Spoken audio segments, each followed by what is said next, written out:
Hello, biology students. So we are going to continue learning about our different patterns of inheritance. And in today's tutorial video, we are going to be talking about blood typing.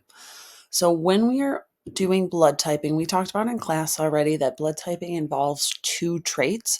That's that ABO blood type and the RH factor. So since we're dealing with two traits at one time, it's actually going to be a dihybrid Punnett square.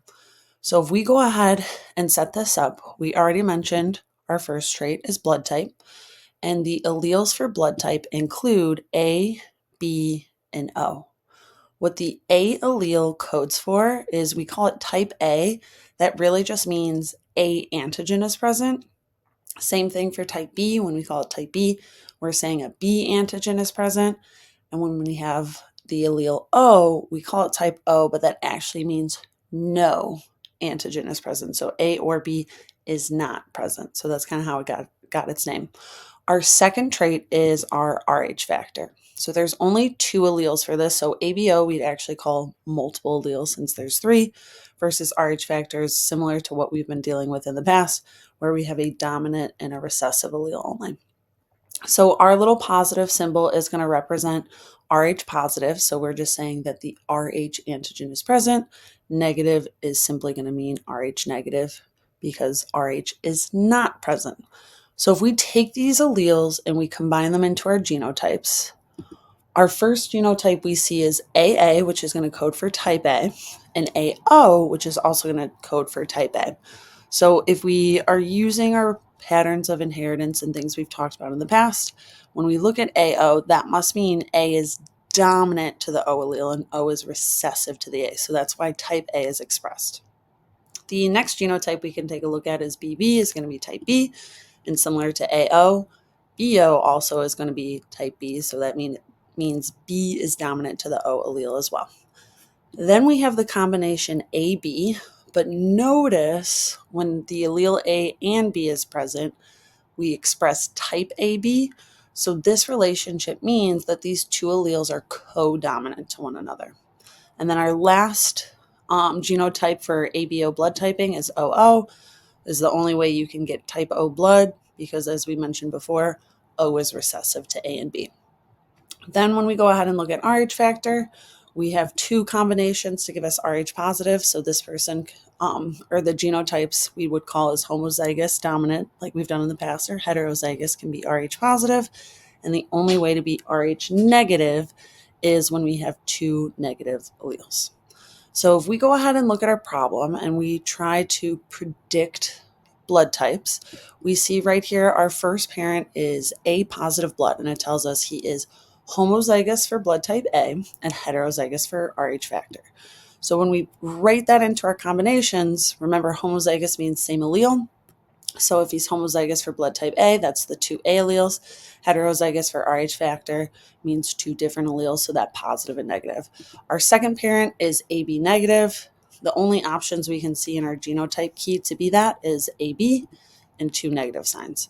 So if we transfer that down to our parental cross, just like in our dihybrids, we are going to FOIL to figure out our gamete possibilities.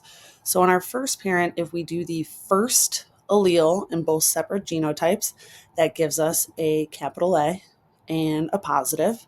If we do the outside two alleles, that's A and negative. Inside, A and positive, and our last alleles, A and negative. Our second parent, if we do the same thing, F again means the first allele combination, so that's going to be A and negative. Outside is also going to be A negative. Our inside alleles are B negative, and our last two alleles are B and negative. So we'd go ahead and transfer that over into our Punnett square, so our first parent and our second parent. So make sure you're careful with these ones. I think people sometimes get confused because the combos we can see going across the Punnett square are really similar to the results. So just remember these are the alleles, not the phenotypic possibilities just yet. So just like we did in past Punnett squares, when you see that combination, you're going to go ahead and add that into the Punnett square. So the etiquette we said for dihybrids is always keep the same type of alleles next to each other for like the trait. So we'd keep those A's next to each other.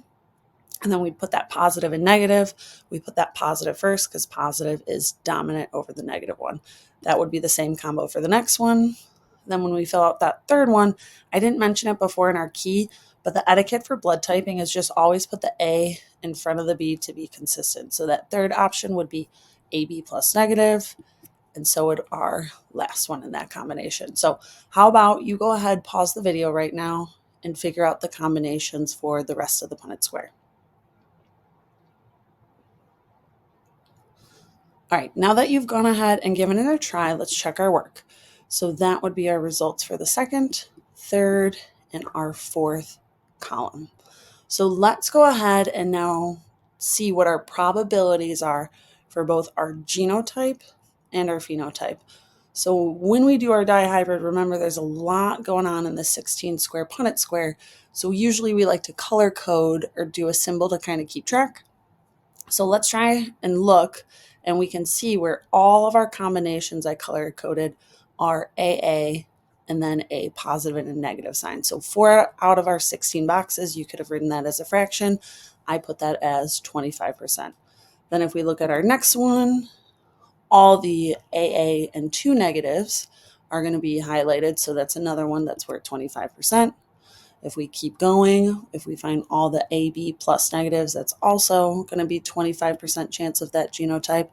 And then our last one is going to be AB negative, 25%, and all of our squares are accounted for.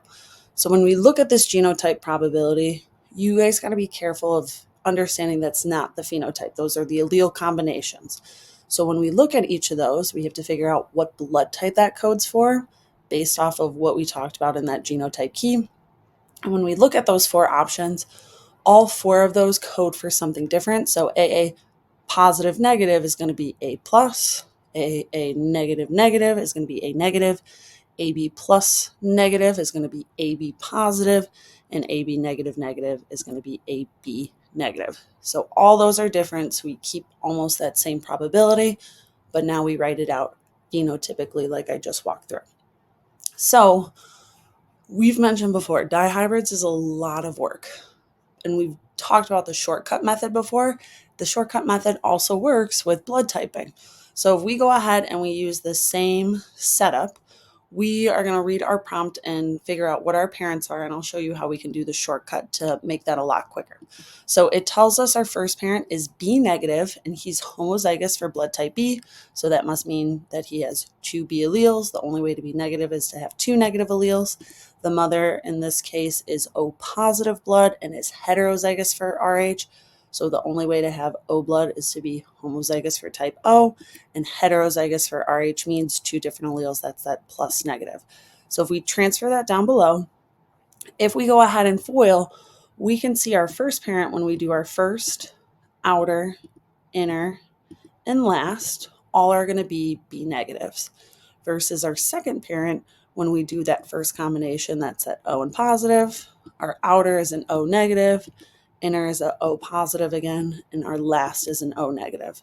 So when we've talked about this in the past, we would look at this and say, oh, this would be a 1x2 cross, because this parent only can give one type of gamete versus this parent has 2 different types of gametes they could give on in terms of combinations. So that first parent we said can only pass on a B negative every time. Our second parent an O positive or O negative. And we can leave the cross at that.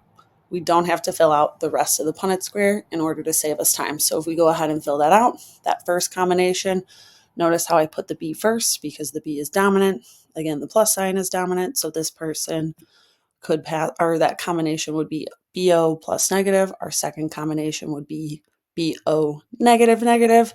So really simply looking at that, when we go ahead and look at that in our genotype probability, they have a 50% chance of having a child who is BO plus negative, or a 50% chance of having a child who is BO negative negative. Then we go ahead and we got to convert that into our phenotypes, looking at both of those, even though the ABO blood type codes for the same thing. The RH factor doesn't, so our phenotypes are still going to be different. So that means they have a 50% chance of having a child who is B positive and a 50% chance of having a child who is B negative. So I hope this video was helpful. If it's a little confusing, feel free to go back and kind of listen to it again. Otherwise, it is your turn to try and solve some Punnett squares. Thanks so much, guys.